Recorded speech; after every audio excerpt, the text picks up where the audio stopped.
la chaîne du rétablissement de la vérité. Sur cette chaîne, nous nous efforçons de dévoiler et de rétablir des vérités occultées ou altérées depuis des millénaires. Pour la gloire de Dieu, pour le salut des âmes, pour le respect de la vérité. Dans ce 8e numéro, nous parlerons de l'Église des empereurs de Rome. Il s'agit bien entendu de l'Église catholique. Ce dossier, qui est le résultat d'une investigation historique, journalistique et biblique, se penche d'une manière spécifique sur les origines et les fondements spirituels du catholicisme. Cette investigation fournit des révélations accablantes sur les origines païennes de cette Église de Rome. Dans la présente vidéo, nous parlerons de la tradition de l'Église catholique à travers laquelle les divinités solaires et le paganisme de la Rome antique sont omniprésents. Ce paganisme ancien qui est l'expression ultime du satanisme ainsi que la présence des divinités solaires dans cette Église la prive de toute légitimité chrétienne. Nous évoquerons aussi une autre tradition étrange du Saint-Siège qui est celui du célibat, de la pédophilie et de l'homosexualité des prêtres catholiques. Nous prouverons qu'il s'agit bien d'une tradition païenne en vogue depuis la fondation de cette Église. Cette tradition est la preuve irréfutable de ses origines sataniques. C'est pour cela que nous affirmons qu'il n'y a pas de salut dans cette Église de Rome. Cette vidéo se caractérise par un exposé de faits palpitants, une analyse biblique et objective du catholicisme, un portrait fouillé honnête et sans concession. C'est l'heure du rétablissement de la vérité. Cette vidéo est tirée d'un de mes ouvrages intitulé L'Église des empereurs de Rome paru aux éditions Aide-Livre en 2014. Le 18 novembre 2008, une copie du premier ouvrage accompagnée d'une lettre fut adressée à sa sainteté le pape Benoît XVI, lui révélant implicitement les origines sataniques de l'Église catholique. À l'époque, j'ai été sauvagement attaqué, même sur les réseaux sociaux. Aujourd'hui, gloire soit rendue à Dieu car les anciens grands satanistes qui ont servi Satan et qui connaissent en suffisance cette Église et son fonctionnement ont livré des témoignages édifiants sur la chaîne dénommée Va et dis-leur. Ils ont parlé de la magie sainte et prouvé que l'Église catholique n'est pas une Église chrétienne mais plutôt une secte pernicieuse. N'est-ce pas ce que je vous disais depuis 14 ans ? Cette vidéo s'adresse tout d'abord aux chrétiens mais aussi à tous ceux qui considèrent la Bible comme la parole inspirée de Dieu et utile pour enseigner la vérité. Elle s'adresse aussi à tous ceux qui s'intéressent à la recherche biblique et historique et qui osent sonder les profondeurs de la sagesse. À toutes les personnes qui ont le courage de regarder la vérité en face, à tous ceux qui sont capables de se remettre en cause dans la perspective de la recherche de la vérité, cette vidéo vous interpelle à une réflexion profonde sur les fondements spirituels de toutes les religions, et en particulier ceux du catholicisme. Un système religieux d'origine babylonienne qui se veut saint et apostolique alors qu'il ne l'est pas. Malgré les critiques incessantes et irréductibles formulées contre elle par les historiens et les églises évangéliques, l'Église catholique a toujours nié ses origines et sa nature païenne, ainsi que ses croyances et ses pratiques méphistophéliques. Elle justifie ses croyances idolâtres par des dogmes théologiques sophistiqués, impénétrables et inextricables que même son clergé a du mal à cerner. Ne pouvant pas établir ses origines chrétiennes par la Bible, l'Église catholique légitimera sa foi sur la base de sa tradition. Pourtant, Jésus-Christ a fermement rejeté la tradition des hommes en portant l'essentiel sur les Saintes Écritures, Marc 7:1-13, Matthieu 15:1-9. Contrairement aux autres églises chrétiennes qui se focalisent sur la Bible pour l'épanouissement de leur foi, l'Église catholique a fait de sa nébuleuse tradition sa racine pivotante. Nous verrons, image à l'appui, que cette fameuse tradition a colporté dans le catholicisme des pratiques sataniques. Pire, elle a paganisé le christianisme. Après avoir regardé cette vidéo et après avoir entrepris une investigation personnelle sur les faits historiques lugubres ici révélés, j'en suis sûre, vous vous interrogerez sur les origines bibliques et chrétiennes du catholicisme, la tradition de l'Église catholique et les divinités solaires. Lorsque vous étudiez l'histoire de la Rome antique, vous y voyez des objets, des symboles et des rites purement sataniques, ainsi qu'une multitude de faits émanant du paganisme. Ils furent néanmoins introduits dans le catholicisme sous le couvert d'un parapluie chrétien. C'est le cas de la croix inversée, de la croix pâtée, du Saint-Sacrement, de l'accoutrement des prêtres, des icônes, de la fête de Noël, etc. Les illustrations parlent d'elles-mêmes. La croix inversée. La croix inversée est un symbole de blasphème et de rejet de Jésus-Christ. Elle symbolise la moquerie et le rejet du sacrifice de Jésus pour les péchés de l'humanité. Portée principalement par les satanistes, elle symbolise maintenant plus que jamais un rejet de l'Église elle-même. Ce fait est bien connu de toutes les églises chrétiennes. Mais de nos jours, à la plus grande surprise de tous, l'Église catholique s'est appropriée cette croix inversée et l'utilise officiellement dans ses cultes et ses cérémonies. Pour s'excuser d'une telle parodie blasphématoire, l'Église catholique dira qu'il s'agit de la croix de Pierre. Pierre, l'humble apôtre du Christ, s'était jugé indigne de mourir comme son maître. Par respect pour son sauveur, Pierre aurait demandé à être crucifié la tête en bas. Pour une personne qui veut mourir la tête orientée vers le bas, assurément sa croix sera différente de celle du Christ. Habituellement, une telle croix ressemble à la lettre Y, de sorte que les pieds du supplicié sont cloués aux deux branches du Y, laissant ainsi la tête pendre vers le bas, comme l'indique ce schéma. Ce modèle de crucifiement à l'inverse était toujours d'usage pendant la Sainte Inquisition. Par conséquent, cette croix inversée, qui est l'ultime expression du satanisme et d'un cynisme grave, ne peut être en aucun cas celle de l'apôtre Pierre. Est-ce Pierre qui a sauvé l'humanité en versant son sang à la croix pour la rémission des péchés? Pierre est-il ressuscité d'entre les morts? L'usage de cette croix inversée dans le catholicisme augure une forte présence de satanistes au sein de la classe dirigeante catholique.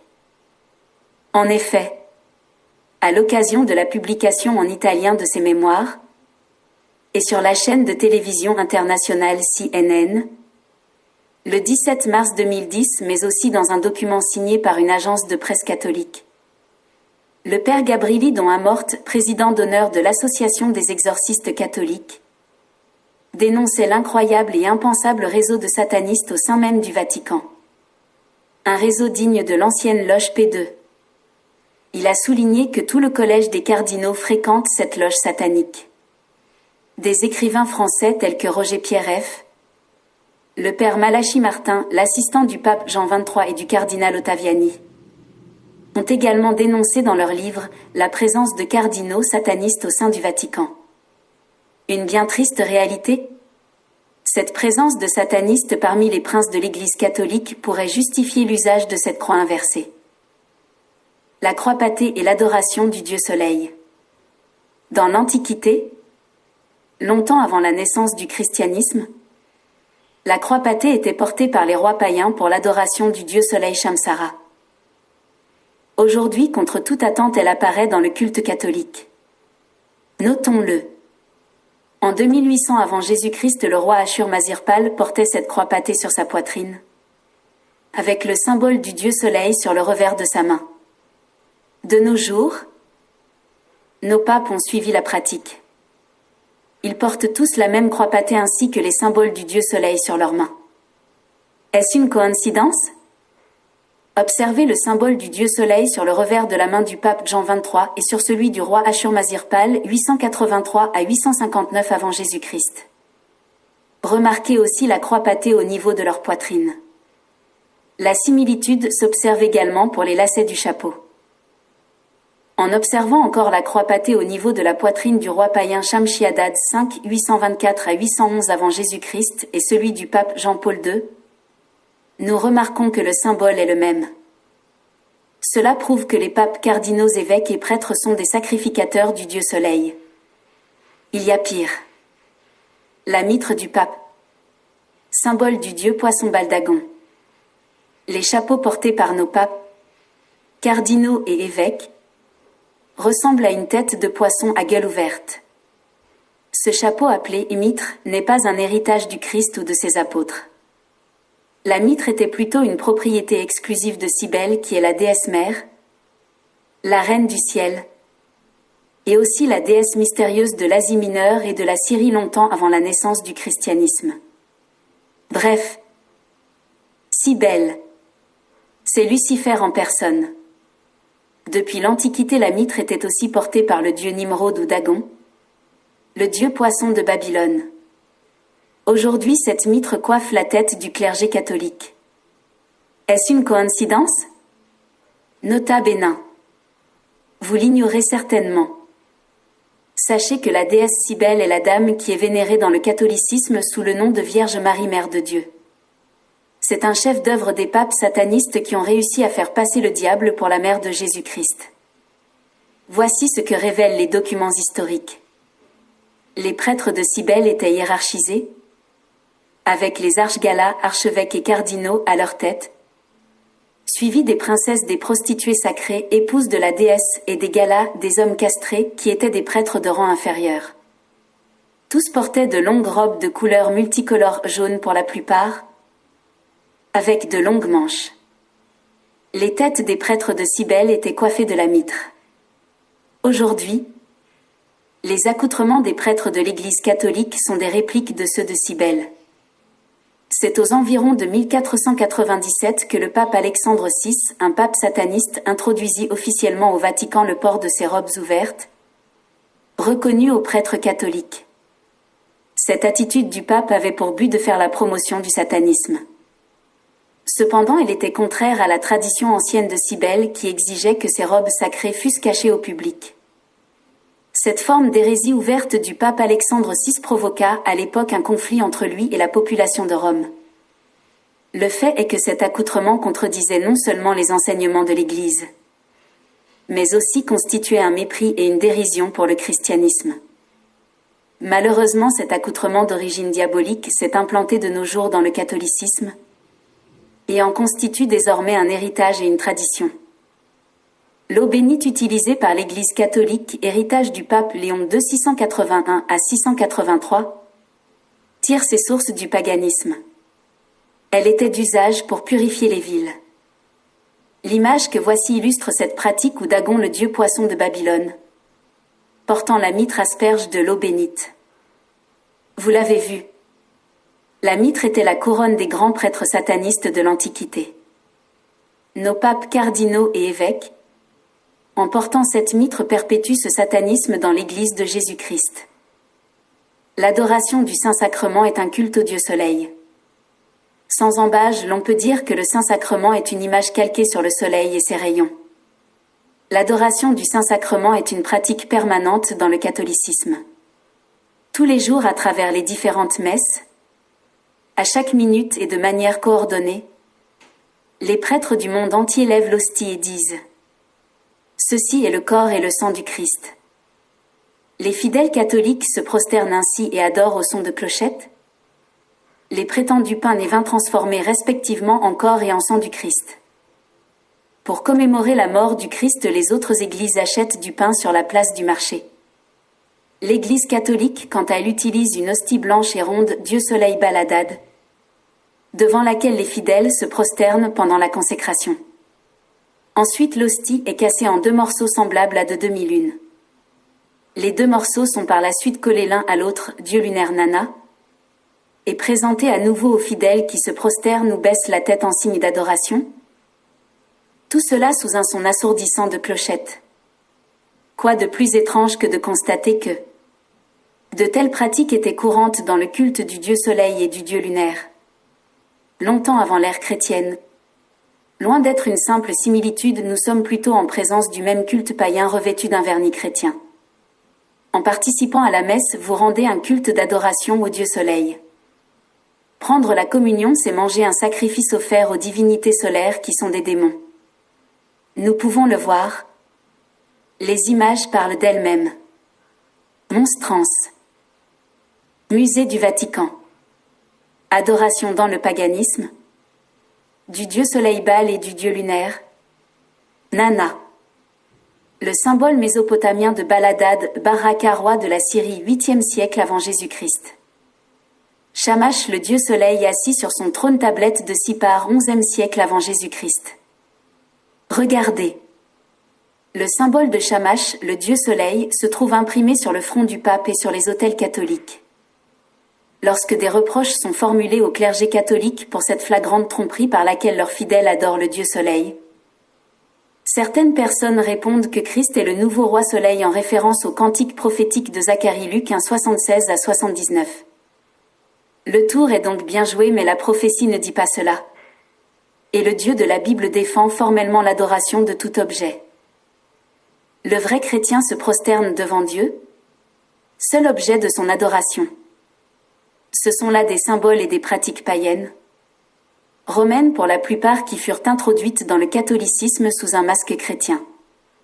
La pourpre, d'origine phénicienne, dès 1500 ans avant Jésus-Christ, était la couleur exclusive et officielle des souverains de Rome, et cela depuis l'empereur Néron. Remarquez-le. Elle constitue de nos jours la couleur officielle du Vatican et des princes de l'Église catholique. Il n'est donc pas exagéré de dire que tout est paganisé dans le catholicisme. Même le chant grégorien dans toute sa beauté est d'origine païenne. Vous devez le savoir. Les images de Marie et de l'enfant Jésus furent calquées de l'idolâtrie païenne. L'iconographie catholique est souvent une reproduction des sculptures du paganisme en vogue dans l'Empire gréco-romain. Importée dans le catholicisme, elle fut revêtue du masque chrétien. C'est l'exemple de Marie et le petit Jésus, de Jésus le bon berger, des cœurs de Jésus et de Marie, etc., qui furent jadis des iconographies païennes avant de faire leur entrée dans le catholicisme par la volonté des papes satanistes. Les images parlent d'elles-mêmes.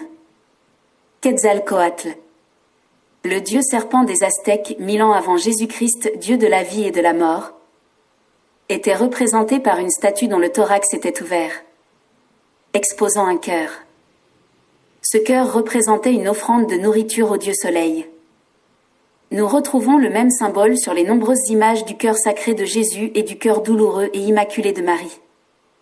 Ces cœurs sont toujours entourés du symbole du dieu soleil Mitra, dont les rayons irradient. Encore une coïncidence ? Les images de Jésus et des saints du catholicisme portent un halo de lumière autour de leur tête. Selon l'Église catholique, ceci serait le symbole de leur sainteté. Mais on retrouve le même symbole sur les dieux païens qui vécurent longtemps avant le christianisme. Étaient-ils aussi des saints ? Dans le paganisme, ce cercle de lumière indique plutôt l'appartenance à une entité solaire. Voici la preuve. Pour s'excuser ou se défendre d'avoir introduit le paganisme dans l'Église, le clergé catholique répondra que tout cela relève de la tradition de l'Église. Mais il est clair qu'il s'agit d'une tradition qui n'est ni biblique ni judaïque. Il s'agit plutôt d'un culte déguisé et voué à Satan, mais revêtu du manteau chrétien. Cela ne fait-il pas du catholicisme un christianisme satanique ? L'idolâtrie dans l'Église de Rome a été savamment planifiée. Des preuves flagrantes et effarantes. Cesare Borgia fut le fils du pape Alexandre VI. L'histoire retiendra qu'il fut un sataniste, un pédophile, un homosexuel et un criminel notoire. Néanmoins, son portrait fut imposé dans le catholicisme sous l'image de Jésus-Christ. Partout dans le monde, cette image est adorée à tort comme celle du Christ Jésus. Il se trouve au Vatican une célèbre fresque de la Vierge Marie, un tableau peint sous les ordres du pape Alexandre VI, un pape sataniste. Cette image de la Vierge Marie constitue cependant une moquerie cruelle pour le christianisme biblique, car elle n'est rien d'autre que le portrait de l'amante préférée du pape. La très belle Giulia Farnèse, surnommée la Bella, une jeune fille de 15 ans, sœur du cardinal Alessandro Farnèse de Petticoat, Diarium of Burchard. Avec elle, le pape Alexandre eut une fille nommée Laura. Cette fresque de la maîtresse du pape est malheureusement vénérée comme une image de la Vierge Marie, mère de Jésus-Christ. Au Vatican, le scandale a atteint son paroxysme le jour où le pape Alexandre présenta au monde pour vénération la nouvelle fresque de la Vierge Marie et de l'enfant Jésus que voici. En réalité, il s'agissait une fois de plus d'un portrait du pape et de son amante préférée, Giulia Farnèse. Ceux qui ont imposé aux chrétiens ces fausses images de Jésus-Christ et de la Madone furent des papes satanistes. Leur objectif était d'initier les chrétiens au satanisme et à l'idolâtrie. Avec beaucoup de ruse, ils ont réussi. La papauté d'Alexandre VI prit fin le 18 août 1503. C'est sous son règne que les photos de sa maîtresse Giulia Farnèse et de son fils Cesare Borgia furent imposées aux chrétiens sous l'image de la Vierge Marie et de Jésus-Christ. Plus d'un demi-millénaire s'est écoulé, mais aucun pape n'a dénoncé cette supercherie qui oblige les chrétiens à vénérer ces fausses images. Ils ont tous gardé un silence complice. Nous avons découvert ces vérités grâce aux travaux inlassables des historiens. Il t'appartient à toi, chrétien, de t'en libérer. Les bases de ce paganisme dans l'Église catholique furent jetées dès sa naissance par la complicité de l'empereur Constantin. En effet, le mot catholique provient du grec katholikos qui signifie universel. L'épellation Église catholique signifie Église universelle. Vu que l'Empire romain commençait à s'effriter, l'empereur Constantin eut la brillante idée de préserver son unité par la création d'un nouvel ordre mondial. Puisque le christianisme était l'entité dominante de l'époque, il en a fait le pilier de son ambition politique. Pour concrétiser son rêve, il convoqua alors le concile de Nicée en 325, qui avait pour but de codifier le christianisme et de fusionner par la ruse toutes les religions. Pour ne point heurter les diverses sensibilités religieuses, il prit le soin d'intégrer dans la nouvelle structure les anciennes religions païennes. Ainsi donc le gnosticisme, le zoroastrisme, le mitraïsme ainsi que les religions babyloniennes et égyptiennes furent préservés et fusionnés à la gigantesque nouvelle religion. Ce mélange monstrueux de toutes les religions contradictoires de l'époque, ce syncrétisme qui se voulait saint et apostolique prit alors le nom grec catholikos, catholicisme, l'Église universelle. Subtile initiation des catholiques au satanisme. Elle s'effectue chaque année lors de la veillée pascale à l'allumage de la bougie pascale. À cette date et partout dans le monde, le Vatican célèbre ouvertement Lucifer devant le grand public qui est conquis d'avance. Pendant la cérémonie, Jésus-Christ est présenté comme le fils de Lucifer. Les catholiques diront Amen à cette oraison et sont ainsi initiés de manière inconsciente au satanisme. Il s'agit d'un chant en l'honneur de Satan et de son fils Jésus ressuscité. C'est la fin d'un cantique liturgique intitulé Exsultet, chanté dans la nuit de Pâques. Voici la liturgie en latin ainsi que sa traduction en français. En résumé, le chant dit ceci. Brille par ta flamme, ô Lucifer, toi qui ne connais pas de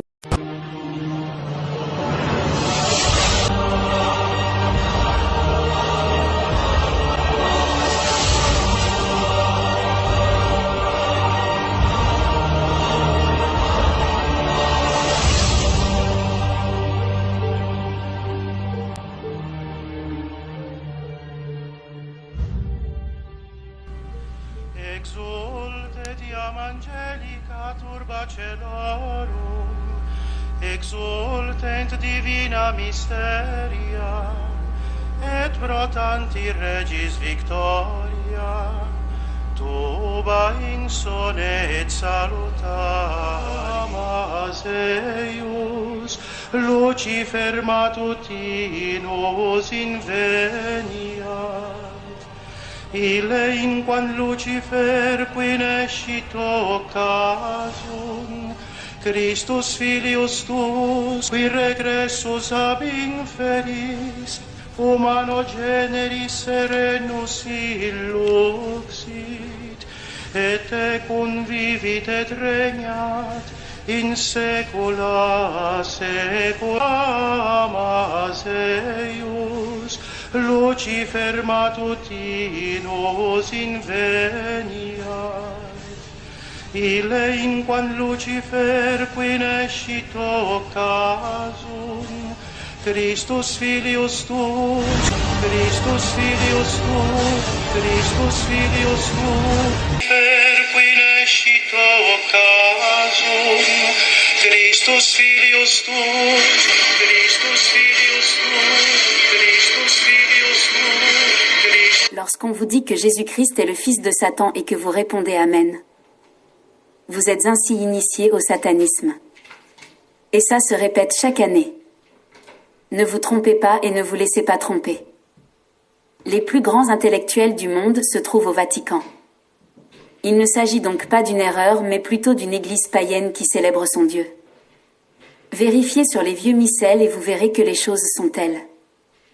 Mais depuis 2014 que ce sacrilège fut dévoilé sur les réseaux sociaux, ils ajusteront les termes sur les nouveaux cantiques.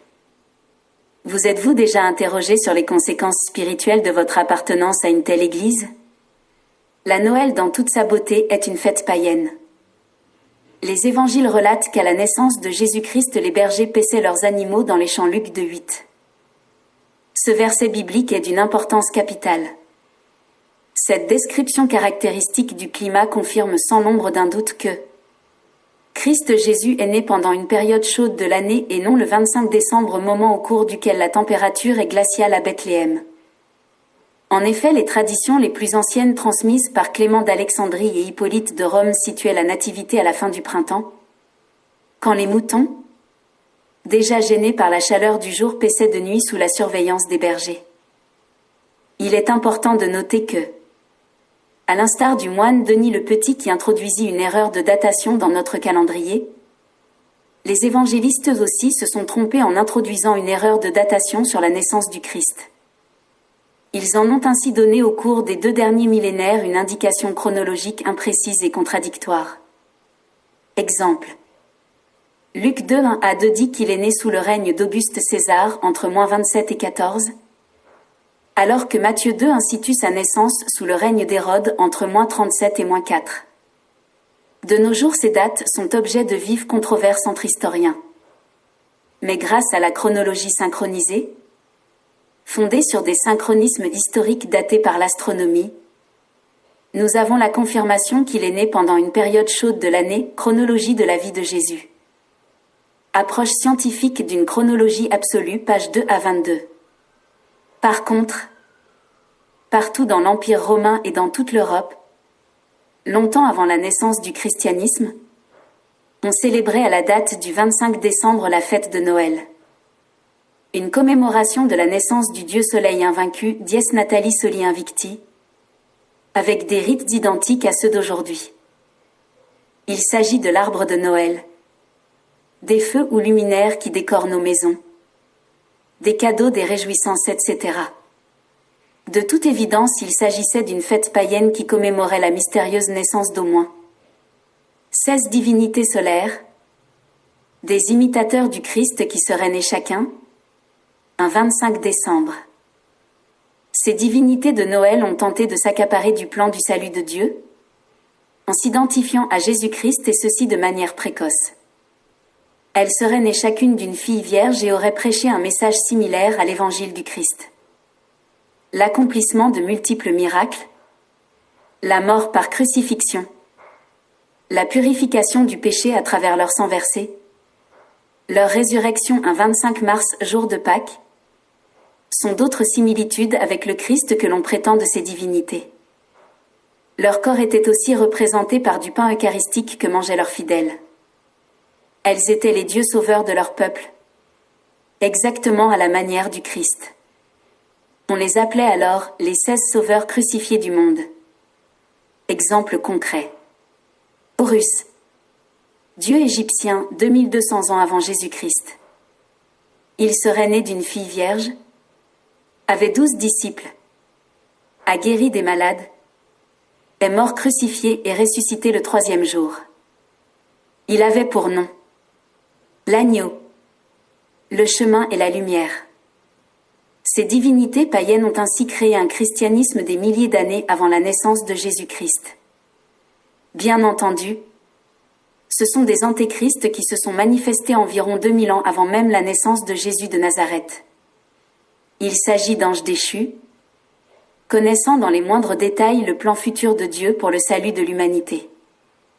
Ils ont tenté de s'en approprier en accomplissant d'avance et pour leur compte ce qui devrait être prophétisé.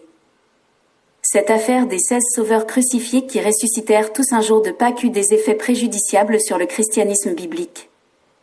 En effet, beaucoup pensent que la Bible a été falsifiée, qu'elle n'est qu'un plagiat d'un ancien manuscrit religieux égyptien, que Moïse n'a jamais existé et dans son livre The Oldest 16 Crucified Savior, les 16 sauveurs crucifiés du monde, Car c'est grave dira que la mort ou la résurrection de Jésus-Christ n'est qu'un canular. Une légende empruntée sur la vie des 16 sauveurs crucifiés. Voici les noms de ces divinités solaires, leur pays d'origine ainsi que la date de leur crucifixion, de leur mort et de leur résurrection. Quirinus de Rome, 506 avant Jésus-Christ. Chilus Prométhée du Caucase, 547 avant Jésus-Christ. Witoba de Télingonèse Travancore d'Indonésie, 552 avant Jésus-Christ. Quetzalcoatl du Mexique, 587 avant Jésus-Christ. Sakya de l'Inde, 600 avant Jésus-Christ. Mitra de Perse, 600 avant Jésus-Christ. Alcesto, d'Euripide, 600 avant Jésus-Christ. Yao du Népal, 622 avant Jésus-Christ. Bali d'Orissa en Asie, 725 avant Jésus-Christ. Indra du Tibet, 725 avant Jésus-Christ. Ésus des Druides celtiques, 834 avant Jésus-Christ. Tamus de la Syrie, 1160 avant Jésus-Christ. Attis de la Phrygie, 1170 avant Jésus-Christ. Crite de Chaldée, 1200 avant Jésus-Christ. Krishna de l'Inde, 1200 avant Jésus-Christ. Tully d'Égypte, 1700 avant Jésus-Christ. Orphe Dionysius de la Grèce, etc. Avant l'ère chrétienne. Illustrations antiques de 3 sauveurs crucifiés. Krishna pendu sur sa croix. Krishna pendu dans l'espace. Quetzalcoatl, le dieu solaire des Aztèques, portant sa croix. Dionysius crucifié, 3e siècle avant Jésus-Christ. La Noël commémorait donc la naissance de ces divinités solaires. Mais à partir de 354, les princes de l'Église catholique, qui sont des sacrificateurs du Dieu Soleil, forceront le cours de l'histoire en associant le Christ à cette fête de divinité solaire. Ils imposèrent alors le 25 décembre comme date de naissance du Christ, sous prétexte de combattre cette fête qu'ils jugeaient polythéiste. Ainsi, ils ont réussi à orienter les chrétiens vers une fête idolâtre jamais mentionnée par le Sauveur. Comme vous pouvez le constater, à Noël, les cœurs sont plutôt tournés vers les réjouissances sarcastiques, les gens se souciant peu de la parole de Dieu. La véritable Église de Jésus-Christ sur terre est tombée dans ce piège et s'y plaît. C'est encore une manœuvre bien réussie des démons religieux qui agissent au compte du Dieu Soleil.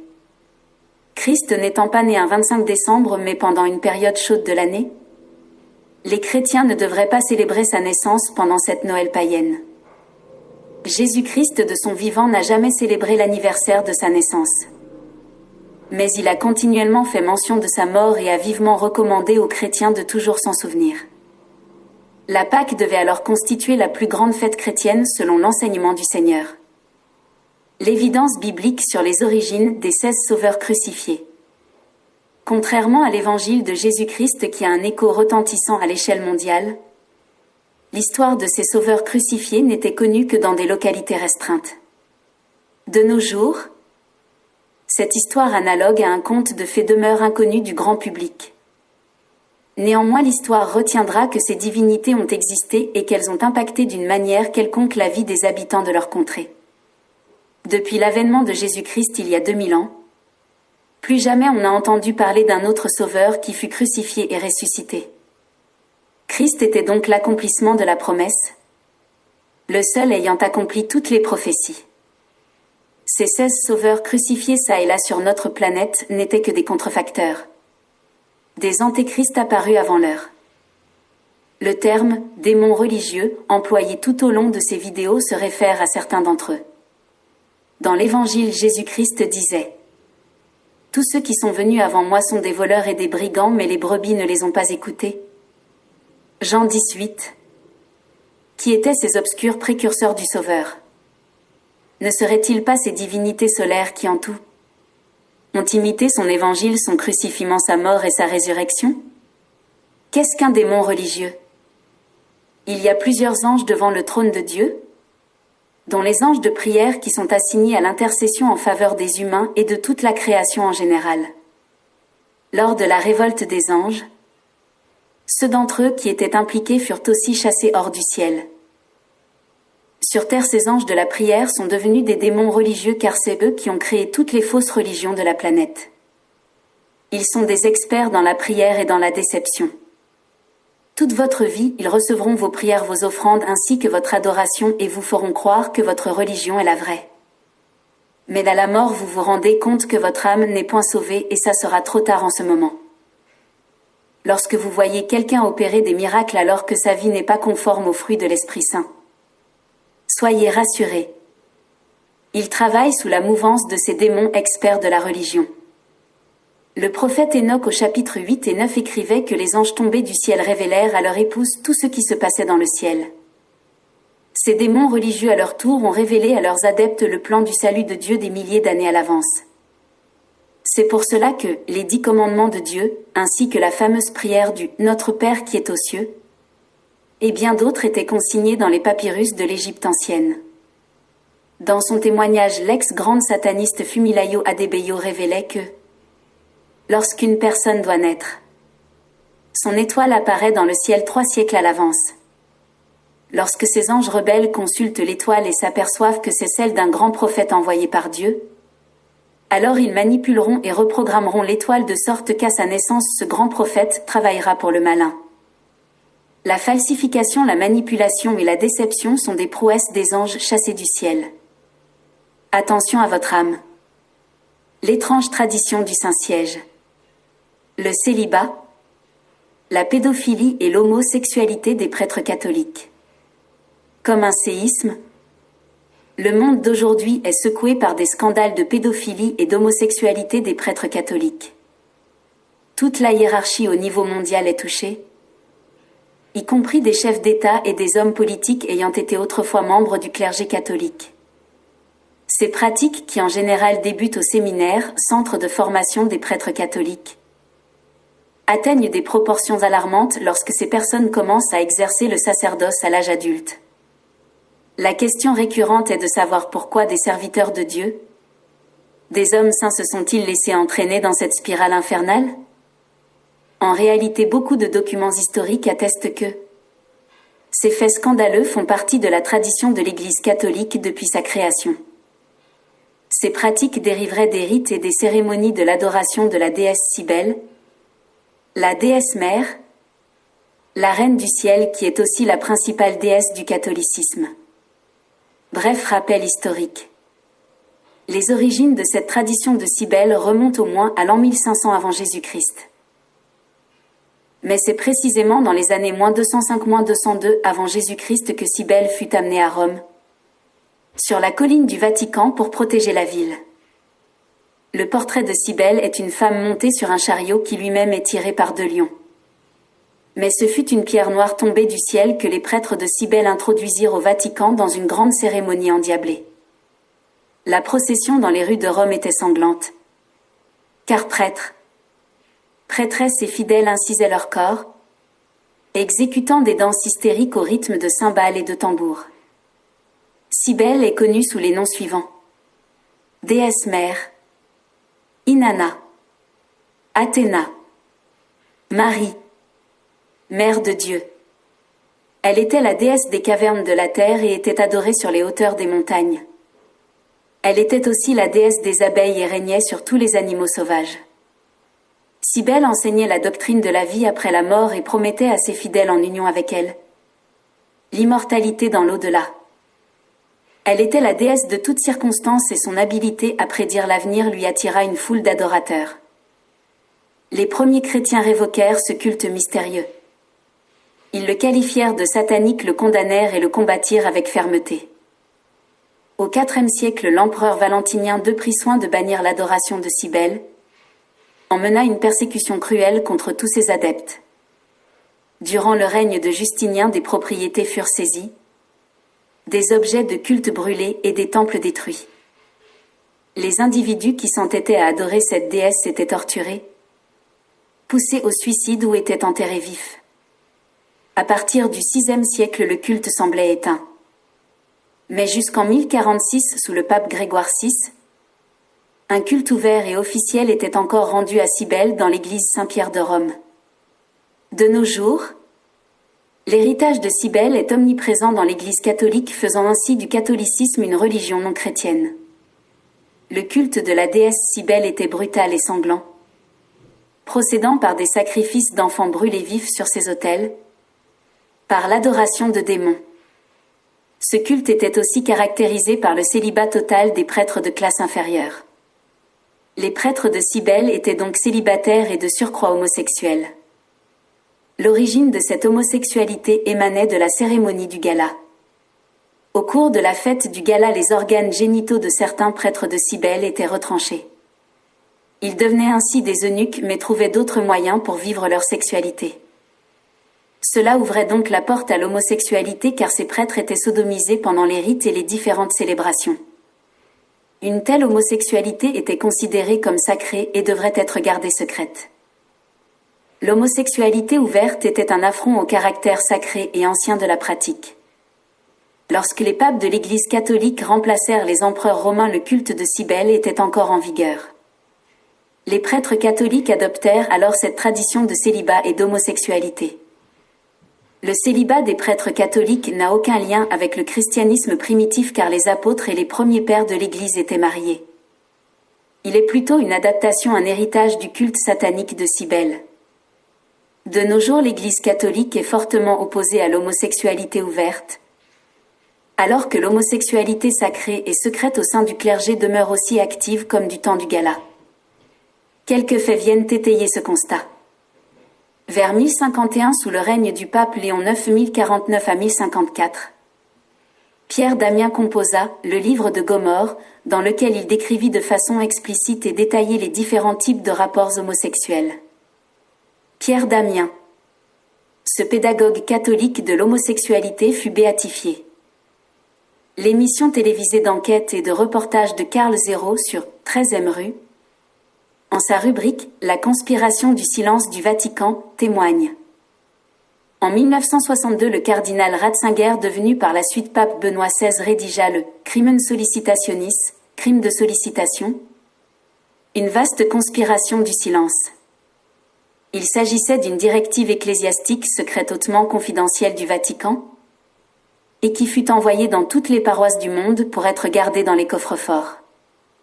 C'est une politique mondiale du secret absolument confidentiel instruisant comment dissimuler les crimes sexuels des prêtres, tout en muselant les victimes. Ceux qui en parlaient devraient être excommuniés.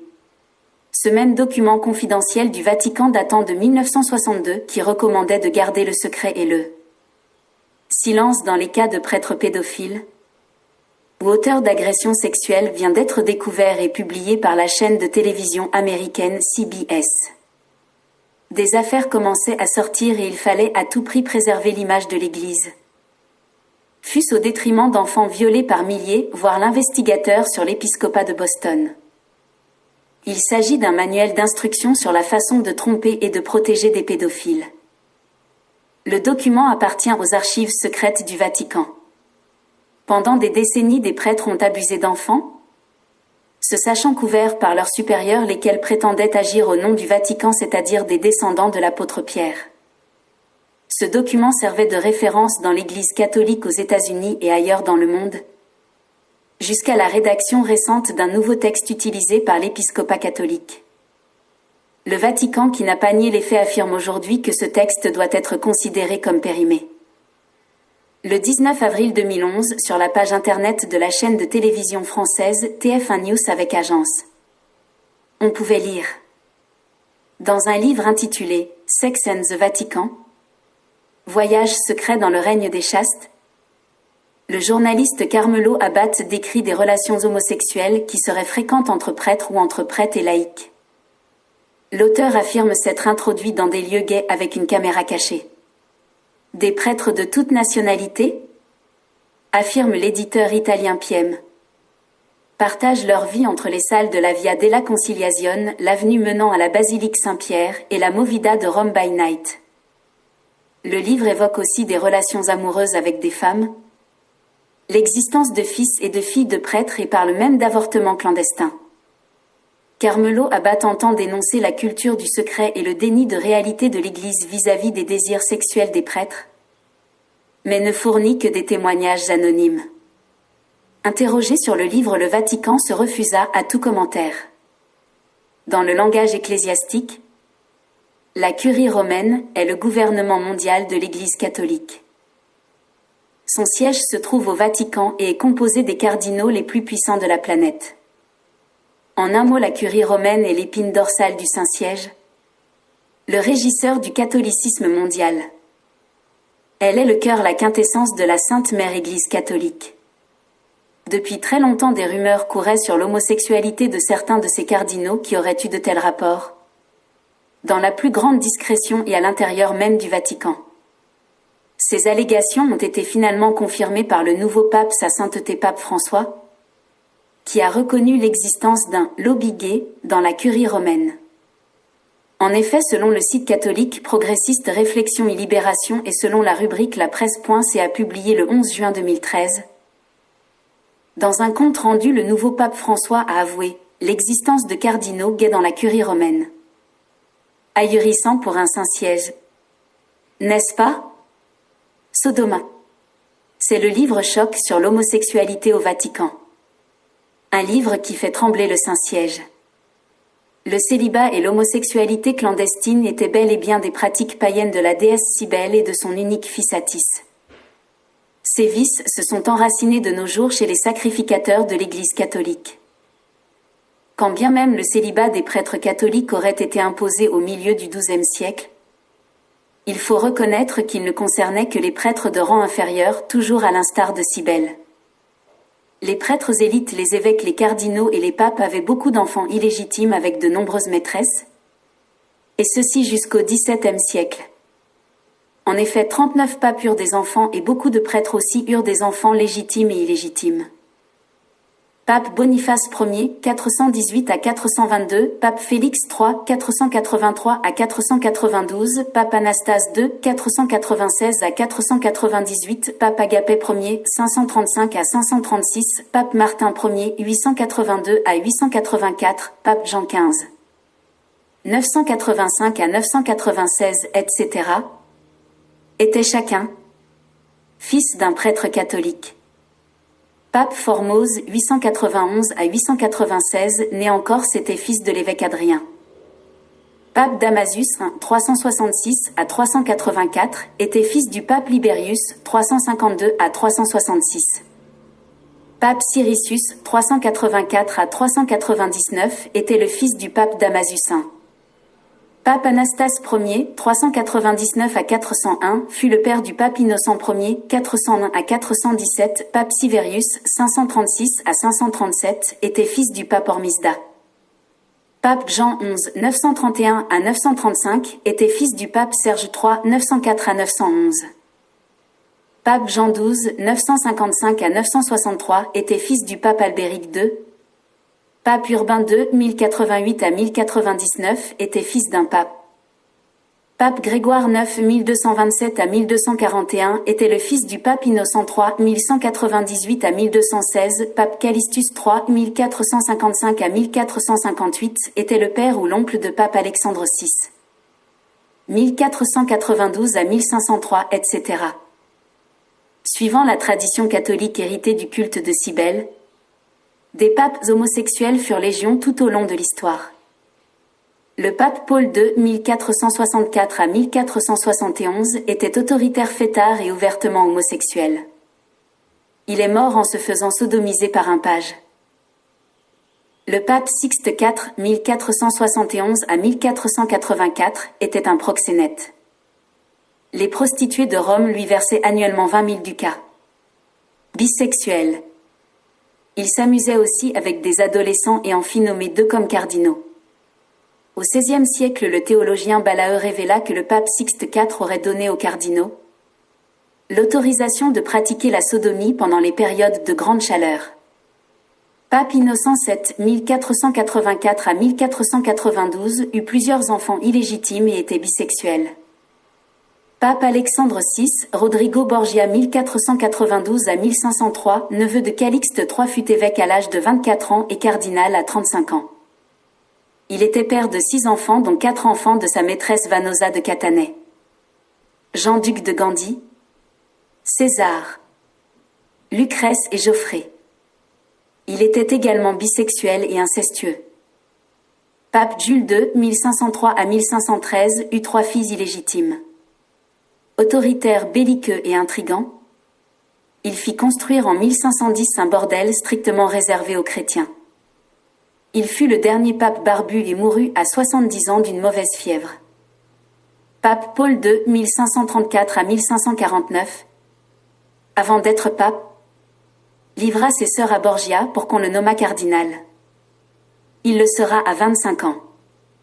Il eut 3 fils et une fille illégitime avec laquelle il eut des rapports incestueux.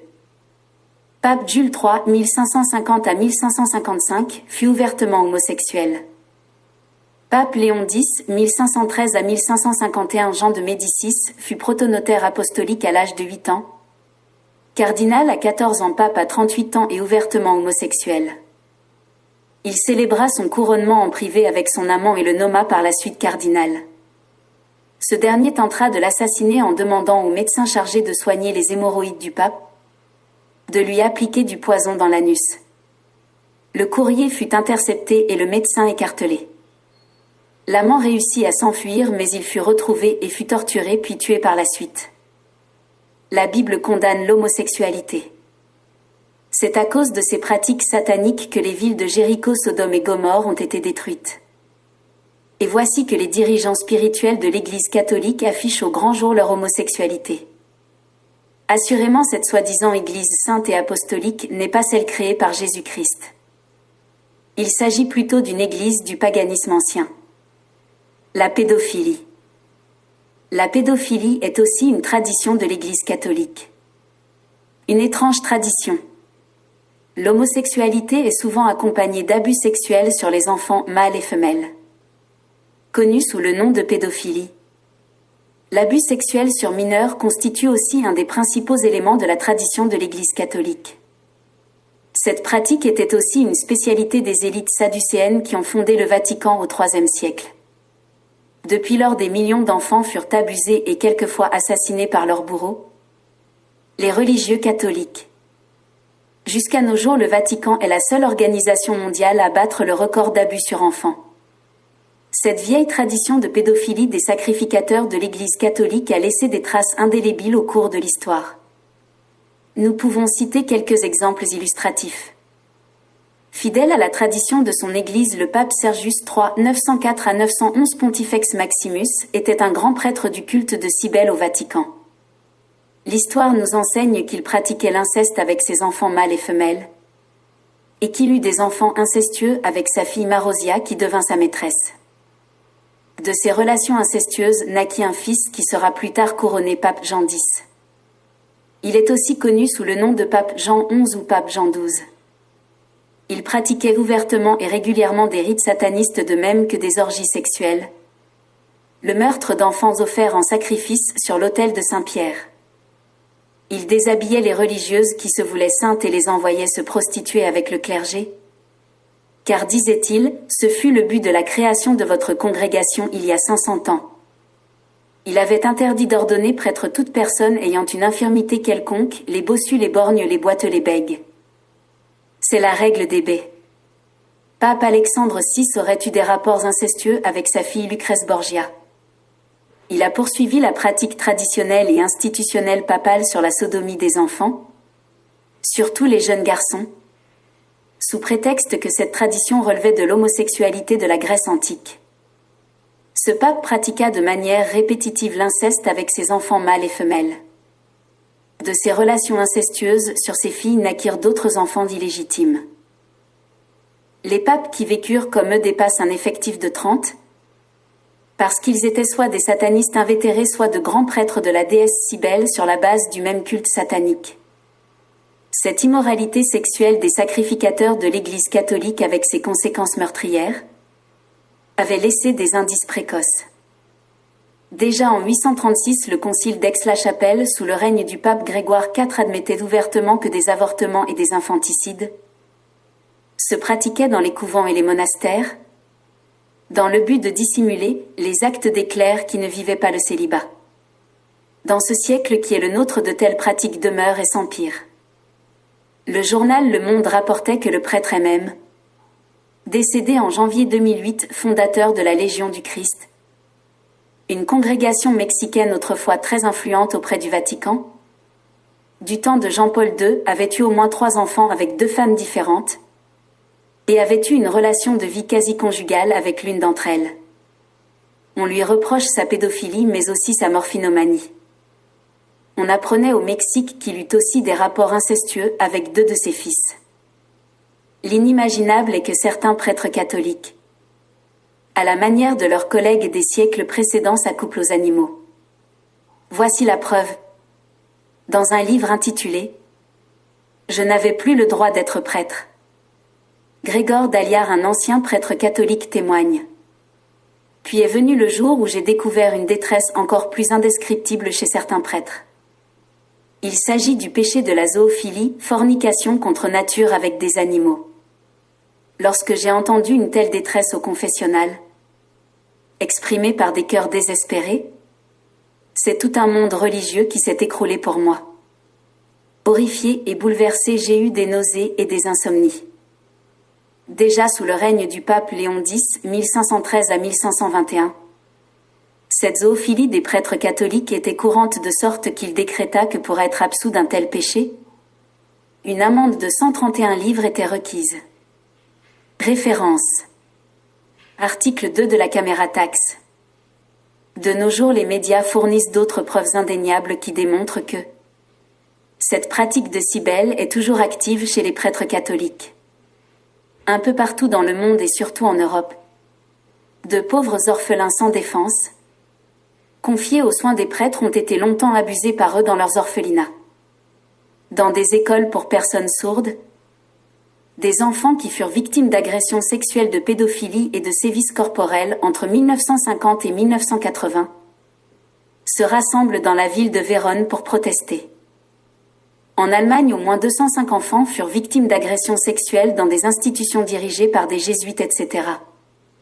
Aux USA, pour l'année 2006 à 2007, le cardinal de Washington DC a débloqué $1,5 million pour indemniser les victimes de ces prêtres. Femmes, veuves ou mariées, jeunes filles, jeunes hommes et enfants furent dédommagés pour avoir été sexuellement abusés par des prêtres catholiques. Les jésuites américains, quant à eux, acceptèrent de verser $166 millions à leurs victimes pour 2011. $660 millions, c'est la somme que l'archidiocèse de Los Angeles, toujours aux USA, a accepté de verser pour dédommager les 500 victimes de sévices sexuels commis par des prêtres. Plus de 4000 prêtres américains ont fait l'objet d'une dénonciation. En 2003, une cour européenne stipulait que les Christian Brothers devaient verser $15,5 millions que se répartiront 81 victimes. Le diocèse d'Antigonish en Nouvelle-Écosse a récolté environ $6 millions de ses paroisses, une partie des 18 millions dont il a besoin pour compenser les victimes d'agressions sexuelles. Au Canada, la congrégation de Sainte-Croix reconnaît l'importance de réparer les torts. Une somme de $18 millions représentant plus que toutes les économies accumulées au cours des 140 ans de son existence sera versée aux victimes et à leurs familles selon une charte établie en accord avec leur procureur, etc. La liste des forfaitures est assez longue. Et partout sauf en Afrique, le monde se réveille pour dénoncer et réprimer ces abus, si bien que les prisons abritent de plus en plus de prêtres catholiques. Les diocèses en Europe vendent leurs immeubles pour faire face aux frais de justice. Le problème frôle la démesure et s'annonce hors de contrôle. Ainsi, en avril 2010, à l'adresse du monde entier, le pape Benoît XVI, désemparé devant les abus de ses prêtres sur les mineurs, avait déclaré sa honte. Le site internet lespapes.net, au travers de sa transcription intitulée « Les bordels du Vatican », nous informe que l'Afrique serait devenue le grand bordel du Vatican. Nous lisons « Un grand nombre de jeunes filles du tiers-monde, et en particulier de jeunes filles africaines, sont utilisées comme esclaves sexuelles par le corps ecclésiastique. » Et oui, c'est la stricte vérité. C'est aussi une bien triste réalité. Certaines sources historiques disent même que cette pratique hypocrite qu'est l'esclavagisme sexuel de filles mises au service des ecclésiastiques serait vieille de 18 siècles déjà et aurait jeté les bases de la prostitution moderne. Il y a quelques années, un rapport était soumis au cardinal Martinez Solamo, préfet de la Congrégation pour les instituts de vie consacrée et les sociétés de vie apostolique. Ce rapport fut rédigé par une religieuse américaine, en la personne du médecin Maura O'Donoghue. Son rapport recense des cas d'abus dans 23 pays distincts. Parmi ceux-là figurent les USA, l'Italie, l'Irlande.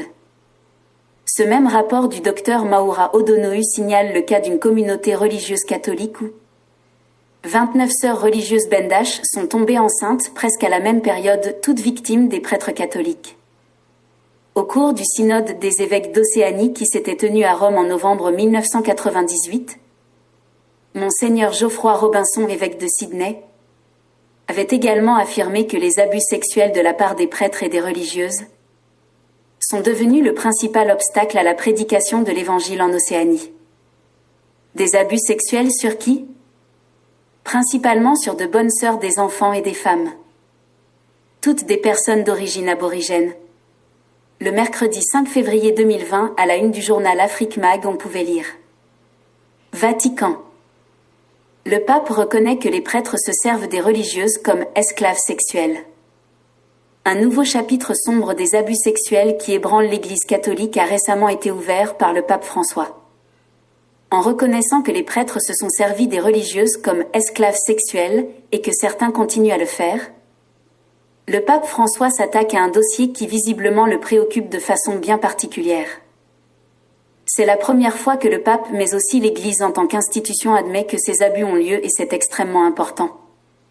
A fait savoir Lucetta Scarafia, la rédactrice en chef de Women Church World. Pour le Saint-Père, c'est un phénomène qui peut se rencontrer partout, mais il est plus présent dans quelques congrégations nouvelles et dans quelques régions, a-t-il précisé avant de poursuivre.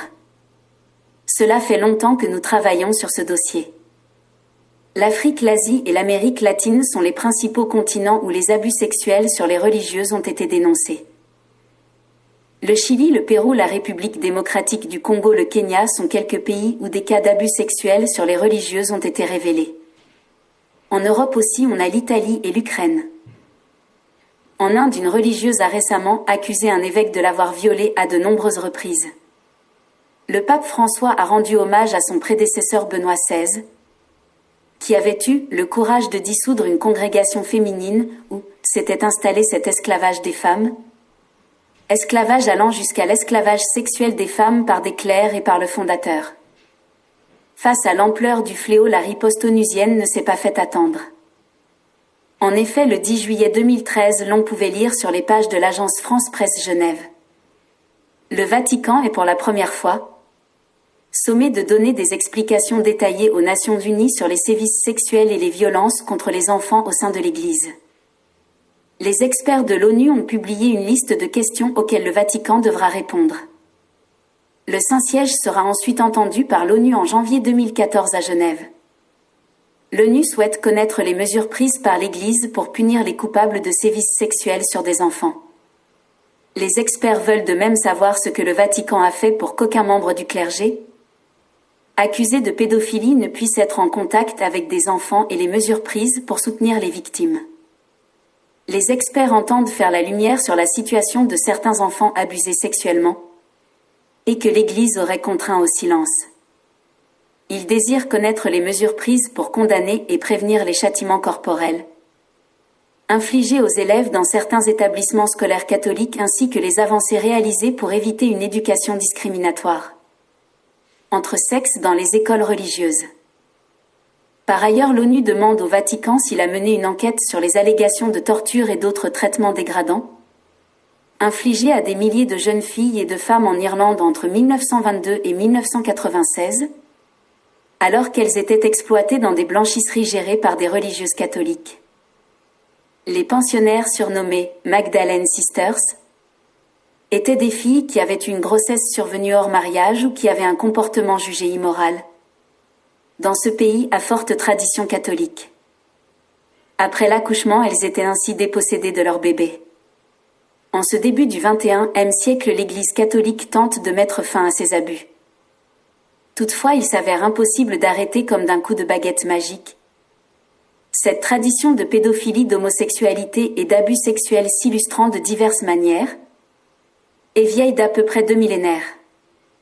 Les quelques exemples évoqués sont des indices palpables et incontestables qui certifient que la tradition de Cybèle sur la pédophilie, l'inceste et l'homosexualité est fidèlement respectée dans le catholicisme. Le célibat. Le célibat des prêtres catholiques est aussi une vieille tradition de l'Église catholique depuis sa naissance. Le mot célibat proviendrait de 2 mots latins, clibatus et clep. C'est un mot latin du XVIIe siècle dont le sens fut corrompu au cours des siècles. D'autres versions soutiennent que le mot célibat dériverait plutôt de la combinaison de 2 mots issus d'un latin beaucoup plus ancien. Il s'agit de celo, qui signifie cacher, garder secret, et de liber, qui signifie enfant. Donc celo liber, célibataire, signifie cacher ses enfants. Lorsque les Romains adoptèrent le culte de Cybèle dans leur pays, caractérisé aussi par le célibat sacré de ses prêtres, ils n'obligeaient pas leurs prêtres de rang inférieur à s'émasculer, mais simplement cacher leurs enfants en tant que célibataires permanents. Peut-être de manière inconsciente, comme une inconscience primitive et collective, cette pratique de Cybèle de nos jours est fidèlement respectée par les prêtres catholiques. Vous pouvez faire cet amer constat autour de vous. Une enquête statistique du XVe siècle faite uniquement pour la Bourgogne en France montrait déjà que la moitié des enfants naturels étaient fils de prêtres. Le bûcher. Brûler vif des êtres humains comme sacrifices offerts aux dieux païens, est aussi une tradition dans les cultes rendus à Satan, à Cybèle, à Dagon, à Baal, Moloch, etc. Ce fut une spécialité des Phéniciens ou des Amorites qui se sont installés à divers endroits du monde. Ces sacrifices humains avaient pour but de solliciter l'aide du démon dans les batailles, afin de vaincre un ennemi et surtout pour acquérir plus de pouvoir et de la fortune. Cette pratique du bûcher est aussi une vieille tradition secrète de l'Église catholique. Sous le couvert de la Sainte Inquisition, plus de 20 millions de personnes furent ainsi brûlées vives sur le bûcher, officiellement pour hérésie. En fait, c'étaient des sacrifices humains offerts aux dieux du Vatican. En quelques 5 ans, de 1940 à 1945, plus de 18 millions de Polonais furent brûlés vifs par l'Église catholique. Aussi, pendant la Seconde Guerre mondiale, des millions de Juifs périrent de la même manière. Quant aux chambres à gaz, elles n'avaient pas pour but de tuer les Juifs. Elles étaient plutôt destinées à les affaiblir et à les jeter bien vifs dans les fours, devant des prêtres jésuites convertis en SS allemands. Ce cérémonial de sacrifice exécuté en masse est l'héritage des Sadducéens et du Vatican depuis 2 millénaires. En effet, on estime que depuis 2000 ans, les nobles familles des Sadducéens qui contrôlent le Vatican ont brûlé vives environ 20 millions de personnes, dont 18 millions en Europe. Tous ces prêtres satanistes, anciens Phéniciens, Samaritains, Sadducéens, Puniques, Cybèle, Moloch, Baal, Dagon, Jésuites, etc., constituent une lignée familiale de nobles dont la tradition considère les autres êtres humains comme des goïms, du bétail humain, préparés pour le massacre, des moutons ou des bœufs, bons à être offerts en sacrifice à leur dieu. En ce temps dit moderne, les apprentis sorciers qui sont les Illuminati, francs-maçons, rosicruciens, etc., toujours sous le contrôle des jésuites et des sadducéens qui contrôlent le Vatican, sont prêts à déclencher une guerre d'unification du monde. Le nouvel ordre mondial. Cette fois, ce sont des bombes atomiques qui brûleront vifs, toujours dans l'optique d'un sacrifice humain de masse dédié à leur dieu. À partir des actes magiques des prêtres de l'Égypte pharaonique, nous savons que les esprits des personnes qui meurent dans ces conditions atroces ne se reposent pas. Ils dégagent des énergies négatives que les sorciers et les magiciens exploitent afin de parvenir à leur fin. Les papes qui sont des satanistes et des prêtres de Cybèle emboucheront certainement la même trompette. Les décrets papaux. Les décrets papaux, papal bulles, étaient des documents légaux, rédigés par le souverain pontife pour réclamer, légiférer, maudire ou pour contrôler et dominer des nations, des peuples et des religions. À l'origine, ces fameux décrets papaux étaient transcrits sur une peau humaine, bibliopégie anthropodermique. Pour ce faire, les papes utilisaient la peau d'un enfant sodomisé maudit et brutalement sacrifié. Il était coutume d'utiliser aussi la peau d'un hérétique de renom tué dans les mêmes conditions. C'était un rite satanique qui avait beaucoup d'efficacité. Le premier décret papal de ce type fut rédigé par le pape Innocent II en 1136 et portait le nom de Ex Commisso Nobis. Son but était d'excommunier le pape saxon à Magdebourg. Cet affreux rituel qui consistait à tuer des enfants et à utiliser leur peau pour maudire et excommunier fut transcrit dans les grimoires de pape Honoré III au début du XIIIe siècle. Il existe aussi quelques mentions historiques d'un recueil de lettres décrétales, le droit canon catholique, écrites sur de la peau humaine. Mais suite aux unifications, aux schismes, aux révolutions, aux indépendances, à l'apparition du monde moderne et à l'émergence d'un état de droit, ces fameuses peaux humaines ont mystérieusement disparu. Elles furent remplacées par des peaux d'animaux et plus tard par du parchemin et du papier. Révélation époustouflante. Lorsque les dirigeants spirituels de votre religion sont des adorateurs du Dieu Soleil, des satanistes avérés, des homosexuels endurcis ainsi que des pédophiles d'irréductibles, quel Dieu pensez-vous qu'ils vous feront adorer? Par la ruse et l'initiation subtile, ils vous inciteront à adorer leur Dieu qui est Lucifer.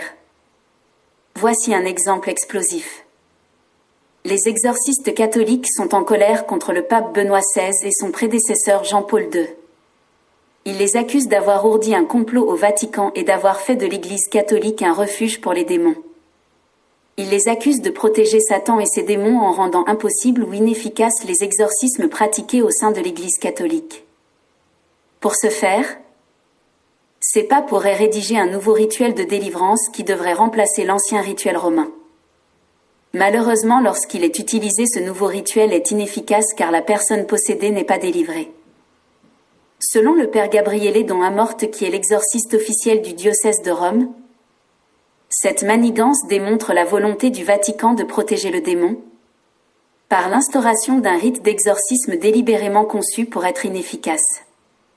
Le père Gabriele précise: Ratzinger, pape Benoît XVI, est complice de cette annulation du rite traditionnel de l'exorcisme. Le nouveau rite a été instauré pour protéger Satan. Nous émettons une autre hypothèse. Ce rite est délibérément rendu inefficace afin de protéger l'action du diable dans le monde. Ratzinger est complice de cette protection accordée à Satan. L'évêque apostat Wojtyła Jean-Paul II et le cardinal abbé apostat Ratzinger ont été dûment informés de cette situation ahurissante de mépris envers les exorcistes catholiques lors de la rédaction du nouveau rite conciliaire, mais ils se sont bien gardés de ne rien faire pour intervenir ni modifier en quelque manière cette rédaction perverse. Ils voulaient nous donner une arme émoussée. Des prières efficaces qui avaient 12 siècles d'existence ont été supprimées et ont été remplacées par de nouvelles prières inefficaces, ne rencontrant plus les défenses que les exorcistes établissaient autour de l'Église. Le démon a pu plus facilement faire rentrer des loups dans la bergerie et placer ses suppôts dans des postes déterminants de la hiérarchie de l'Église, préparant ainsi le terrain pour Vatican II. L'Église conciliaire collabore désormais directement à cette protection de Satan et de ses démons. Elle n'est pas du camp de Dieu.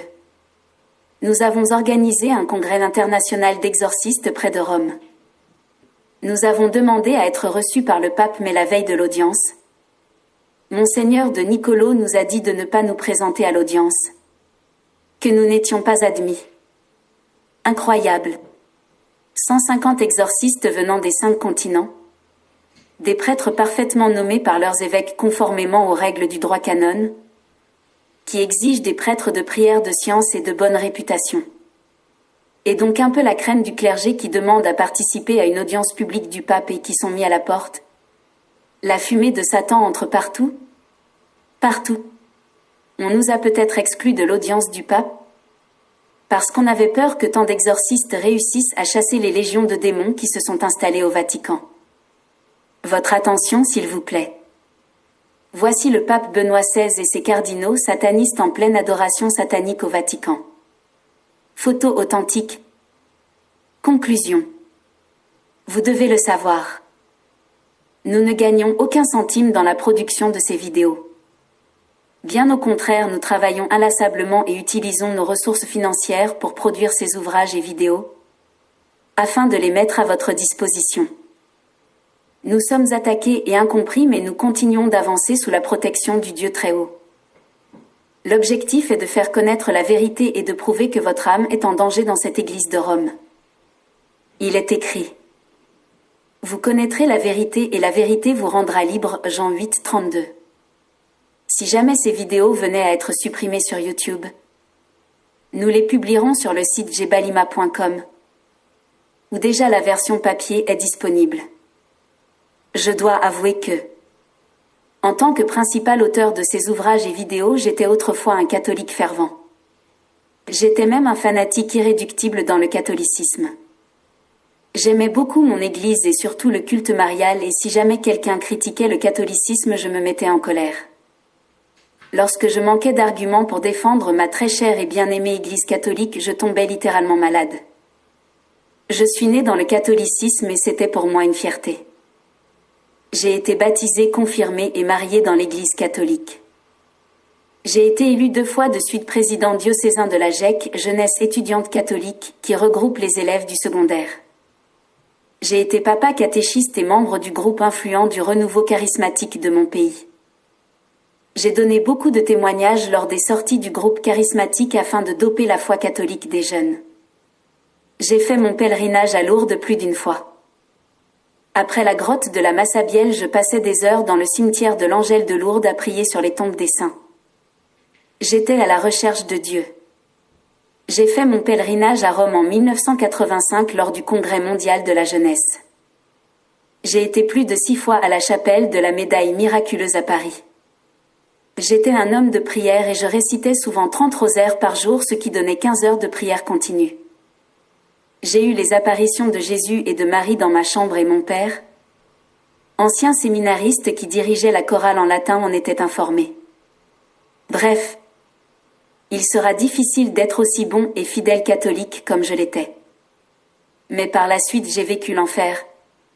Lorsque j'ai découvert que les esprits qui dirigent cette église étaient des démons religieux et non des saints anges de Dieu, j'ai alors vécu une expérience spirituelle insolite que je vous raconterai dans peu de temps. En tant que fils de l'église, j'ai jugé bon d'écrire au pape afin de l'en informer. J'étais naïf car j'ignorais la réelle nature de ces cardinaux du Vatican. En vérité, ce sont de grands satanistes, des sacrificateurs du dieu soleil qui par la ruse agissent dans l'ombre afin de livrer de précieuses âmes à leur maître. Ils m'ont sauvagement attaqué. C'est ainsi que j'ai commencé à chercher le vrai Dieu de tout mon cœur à travers des jeûnes interminables et la récitation intense des psaumes de supplication. Ça a été long et pénible, mais j'ai persévéré. Le Seigneur Dieu m'a fait grâce. J'ai fini par rencontrer le vrai Jésus-Christ en qui j'ai trouvé refuge. Il m'a dit: tout ceci est arrivé afin que tu puisses apporter ton aide à une multitude de personnes qui n'auront pas à souffrir comme toi. Depuis ce jour, malgré les terribles attaques lancées contre moi, je ne cesse de révéler les origines sataniques du catholicisme. Croyez-moi, les fidèles de l'Église catholique ainsi que les prêtres sont de très bonnes et merveilleuses personnes, qui cherchent Dieu et le salut de tout leur cœur. Mais c'est au niveau du clergé que se trouvent les satanistes les plus endurcis, qui ont juré de vendre des âmes à Satan leur maître par la ruse et la tromperie. Hélas, ils ont réussi et j'ai reçu le mandat de les dénoncer quelles qu'en soient les conséquences. Si cette vidéo vous a été utile en quoi que ce soit, vous avez le devoir de la protéger par des j'aime et des cœurs rouges.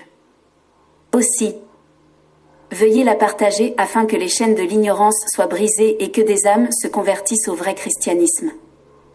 En effet, il est écrit: les gens intelligents rayonneront de splendeur comme la voûte céleste, et ceux qui auront aidé les autres à être fidèles brilleront pour toujours comme des étoiles. Daniel 12, 3. Dans le prochain numéro, nous parlerons de la Sainte Inquisition et des guerres saintes de l'Église catholique.